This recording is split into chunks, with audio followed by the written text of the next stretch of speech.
Hey ladies, Coach Scooter here, starting off with our monthly Get to Know Us positive message videos. So first, to understand me, I think you've got to realize that, I guess if you look at your lives growing up, my life had tons of adversity, single mother, all that type of stuff. I really think that as I look back, those were outside things looking in on me that may have challenged us, may have challenged my mom more than me. Because life was great growing up. I was a kid that I got to play. I've got to do a lot of stuff. Now I didn't get to travel a lot or have the best of things, but we were always okay. And I had a lot of sports. So I think the greatest challenge as I look back on things was really myself. Me putting limitations on things, me not believing or going and get what I want. And I think the biggest problem for me was always I never really challenged myself or believed that I could go do stuff. I had no idea on how to do that. And that's maybe where that adversity of the outside circumstances comes in. I let those control my dreams or my beliefs, maybe even my work ethic. So really when I got to Siena Heights, the biggest thing that happened for me was I had a lot of professors. Carl Castor is one of them. Tony Scioli is another one. Steve Wathen are probably the three biggest that I think they believed in me more than I believed in myself. And whether they were doing it or they were just trying to get me to pass it, I don't really know. I know for me as a coach, and I look back on those three guys, and then I look back on the influence of a Phil Weaver for me as my first coach, Don Juke as my GA, Charles Jurgler, all these people that you probably never heard of.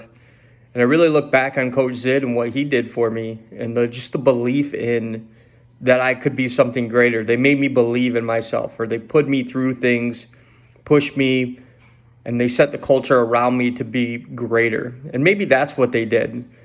They just set a set of circumstances that just made me want to go out and achieve more, which I was always a competitive person. You can ask my cousin. We would get in fights if we ever played against each other in any sport, so we always had to play against ghost teams. Otherwise, we would fight because we hated to lose in anything. So I was always like that. I always wanted to be the best. Always had a plan of just fighting and playing games and competing. Now, later in life, then I got better at setting my goals and realizing that I could set a plan and start accomplishing these. I think really what happened with that is I just kind of got confidence, and it affected everything in my life, from who I was as a person to how then I affected, marrying Vicky and going out and having the confidence to do that stuff, or really then in my work and what level of work I wanted to do. So I think I started setting goals, and my number one goal was always as a coach is to improve people. Just improve people. I wanted to set that culture. And I didn't know this at the time and probably just didn't realize it till last week when we started thinking about these videos. But I'm responsible for that culture. And that's what we're trying to drive here with us. Now, obviously, nobody's ever been through anything like this, where there's no contact, you can't go out and do everything. And COVID's really put a lot of stuff in perspective. And it changed a lot in our daily lives. And some people are struggling more than others, and people have to deal with that day in and day out. Right now, we're fortunate. We're able to stay in Blissfield, a small town. Not much has changed throughout the summer besides the fact of contact with my friends or family close in that. So as that goes, I still sit there and think like, man, what's the opportunity here? What can I go get? What can we set? What can we do? And that's really what I want you to start thinking about. You still have an opportunity. And I think back, and I've heard the stories, and now you hear the stories of GM and Ford producing masks and things like that. And how back in the day for World War I and World War II, they switched from making cars to making tanks and things like that. And there was an opportunity for them to continue to grow and get things done and build their business. That's all I look at this right now. This is an opportunity for us with technology to continue to get to know each other. We've never done this. So I think like as we go and as I'm in charge of building you and progressing you, I'm also in charge of the culture of what our team's going to be. So first, that starts with people. That starts with you, your goals, what's your mindset. So my goal is to make you better. That's it. And I look at it like this. And it's an old saying that you may have heard, maybe you're not. There's three types of people in this world. There's one that make things happen. There's people that watch things happen. And then there's people that wonder what happened. And really growing up, I think I lived in the what happened?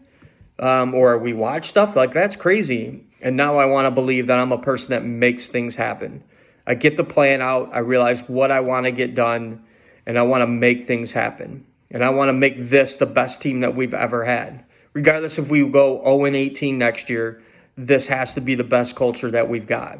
It's the biggest team that we've ever going to have, and it needs to be the best culture. That starts with you. That starts with you getting to know each other and the people on our team. So the positive message that I have for you is just a realization that, man, I can do a lot of stuff if I just set goals and I fix to finally apply myself. Stop worrying about what my future is going to be and just work for what my goals are going to go get, I guess. Like, stop worrying, like, are you going to be a doctor? Or, what are you going to be when you grow up? Like, are you going to get married? Are you going to have a family? What car are you going to drive? None of that crap matters.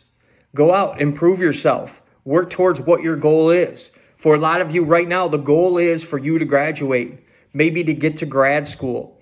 And then soccer-wise, it's be a better soccer player. What do you want to do? You want to get faster. You want to get lighter. You want to get more skills. You want to create more goals. That's great.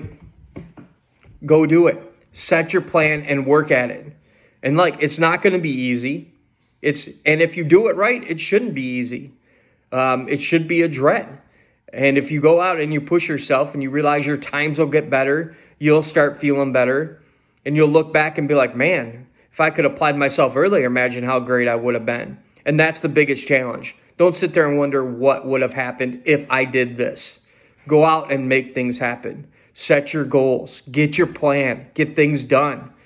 That's really what this is about. You've got an opportunity right now. The whole government, our whole country is saying, you've got to isolate yourself. That's it. If everybody wants to work on themselves, this is the perfect time. That's what you can do. Set yourself. What do you want to do? They say you still can go outside and you can run and you can bike and you can work out, by yourself and things like that. And you're in control of your own mind. So that's my positive message for you. This is an opportunity. Don't miss it. Don't sit there and wonder, whoa, what just happened? What could have happened? Go out there and make stuff happen. But have your goals. Get it done. And then when we get together in the fall, or as soon as we can get together, let's put it that way, we can start building a culture for what we want on our team. And we'll make that happen. So don't let your circumstances and definitely don't let your mind limit you on what you want to do. Go make it happen.